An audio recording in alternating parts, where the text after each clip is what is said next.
Hey, bonjour gang, comment allez-vous? Benoît Jacques, générateur d'influence, conférencier, coach professionnel, certifié, spécialiste de la relation d'affaires. J'espère qu'aujourd'hui, encore une fois, vous êtes dans une forme splendide pour cet autre clin d'œil relationnel.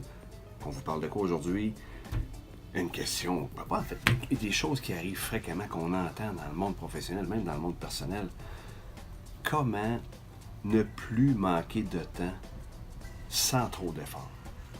Hein, vous savez, on entend souvent parler de j'ai pas le temps, je manque de temps, je suis stressé, j'ai ce délai-là à respecter, on a pas assez de 24 heures dans une journée, etc., etc. Arrêtez, là. Arrêtez, là. Aujourd'hui, c'est de ça qu'on parle, là. On va régler ça une fois pour toutes, hein. Mettre un terme à ce manque de temps-là. Là, vous allez me dire, oui, mais Benoît, dans la vraie vie, on n'a pas le contrôle là-dessus. Hein? C'est le patron qui décide, puis il y a telle situation, j'ai pas le choix, j'ai pas le choix. Ça ne passe pas ici. Aujourd'hui, je vous propose vraiment deux stratégies ultra complémentaires pour mettre un terme à ça une fois pour toutes. Arrêtez de manquer de temps. Stratégie numéro 1. Toujours bien prendre le temps de négocier les délais que vous pouvez donner réellement. Vous êtes responsable là-dedans. Là. C'est vous qui avez cette responsabilité-là. Là. Si vous pensez que vous ne pouvez pas le faire dans un délai X, mettez-le plus loin. Et la stratégie, elle est là. Elle est extrêmement puissante. Hein? Donnez-vous toujours un petit peu plus de temps que ce que vous pouvez donner. Et la stratégie 2, évidemment, qui est très complémentaire, assurez-vous de toujours livrer ce que vous avez promis avant le délai que vous avez convenu. Il y a une stratégie, en fait, une expression anglaise qui dit under promise, over deliver. Donc, promets un peu moins qu'est-ce que tu peux livrer, livre encore plus haut.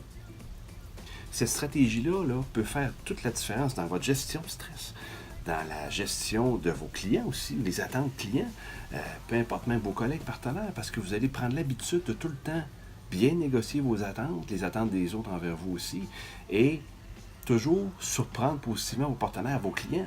Un exemple qui me vient en tête, Amazon, tout le monde connaît Amazon, qui n'a jamais commandé un livre chez Amazon ou d'autres choses. J'ai récemment commandé un livre on m'a dit clairement, une fois que j'ai commandé, que je le recevrai au plus tard le 25 août. Je pense qu'on était autour du 10 août.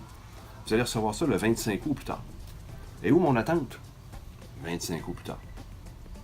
Pensez que le livre est arrivé quand? Amazon, il applique ça, là. Il est arrivé quand, le livre? Le 15 août, 5 jours après.